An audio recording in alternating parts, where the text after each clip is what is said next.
Thank you, Madam, for giving me the opportunity. I am very happy to see a person from my spouse paternity in the chat. I congratulate you. Madam, I rise to support the John Vishwas Amendment of Provisions Bill 2022. As you all know, when our visionary leader, Shri Narendra Modi ji, took over in 2014, he has one cardinal principle which he enunciated among the people of this country is minimum government and maximum governance. But this minimum government and maximum governance is not just a slogan. Over the last 9 years, he has pursued, he has taken all kind of reforms, including judicial reforms, social reforms, and administrative reforms, by which the country has become a fruitful governance has been given to this country. And today we are in 2014, we were in the 10th position in the world ranking of emerging economies. Today we are in 5th position of the economy, emerging economy, and within next 5 years, within the visionary and able leadership of Narendra Modi ji, we will become one of the 3 emerging economies and most prosperous economies of the world. Madam, how his leadership and how this country has reached to this position? Number one, if we analyze here, that our ease of doing business in 2013, we were 132 out of 185. But by 2020, we reached at 63. Yes, after that, there is no ranking system. But today, we may be in 1, 2, or 3 position in reforms. Madam, how it has been done? It has been done by reducing the deterrence of our progress, of our blockage. Now, how it has been done? In the this bill, I congratulate the Honorable Minister for bringing this revolutionary bill for ease of doing business and taking the country forward. How it has been done? The bill proposes to amend 183 provisions in 42 central acts administered by 19 ministries and departments. Now, this deterrence has been removed, and the main objective of the bill is to decriminalize minor offences.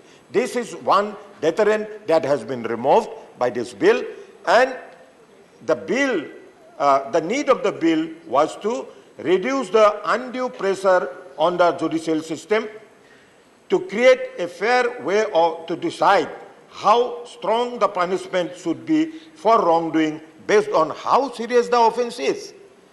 The bill also plays an important role in the government to give maximum governance, and the reason and the highlights of those provisions are to amend amendment of 42 acts on the key laws. Among these was the Indian Forest Act 1927, the Air Prevention Control of Pollution Act 1981, the Information Technology Act 2000, the Environment Protection Act 1986, the Copyright Act 1957, the Patents Act 1970, the Railways Act 1989, the Food Safety and Standards Act 2006. Now, how the decriminalization has been done? The bill decriminalizes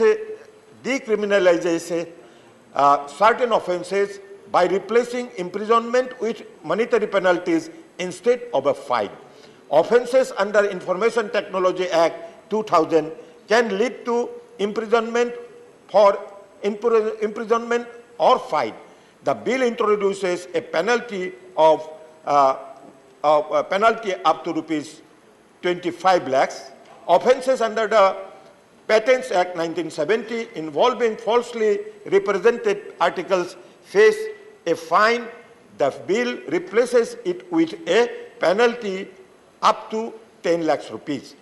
The bill incorporated the committee system, as has been mentioned by some committee members of the Joint Committee, what all has been incorporated in this bill.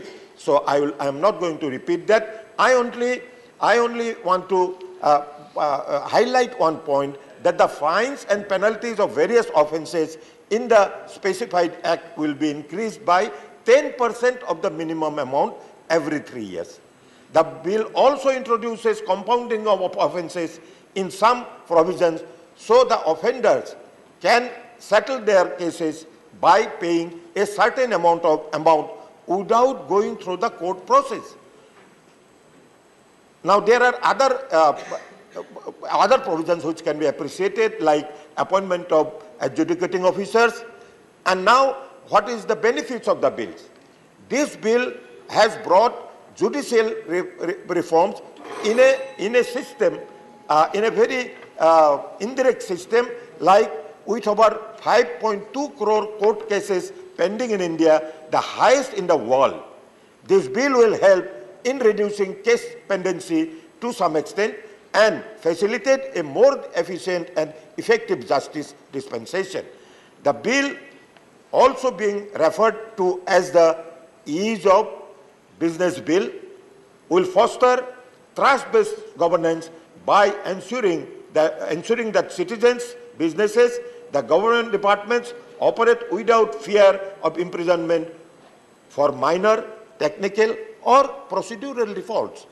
Madam, it would accelerate investment decisions due to smoother processes and attracting more foreign investment.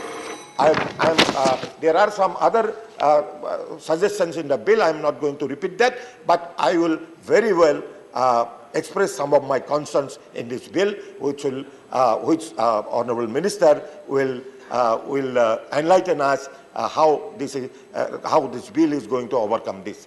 The issue number one is omission of offences under the Act. The bill removes certain offences from the Act. The offences committed by post office officers like theft and fraud are being omitted. The relevance of these omissions of the bill's intent is unclear. I think Honourable Minister will throw some light on this. And the second and most important provision is privacy concern from omissions. The offences related to illegal opening of postal articles are removed from the bill. The postal articles are given in confidence, in trust, but if it is open, the privacy does not remain. Privacy issues could arise due to the removal of these provisions.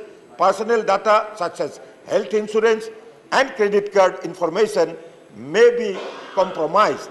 Removal of these safeguards might contradict the right of privacy recognized by the Supreme Court. Existing laws like the Indian Penal Code do not cover these violations without theft or misappropriation. I congratulate the Minister for bringing this revolutionary bill, and I hope he will address my concerns. Thank you very much.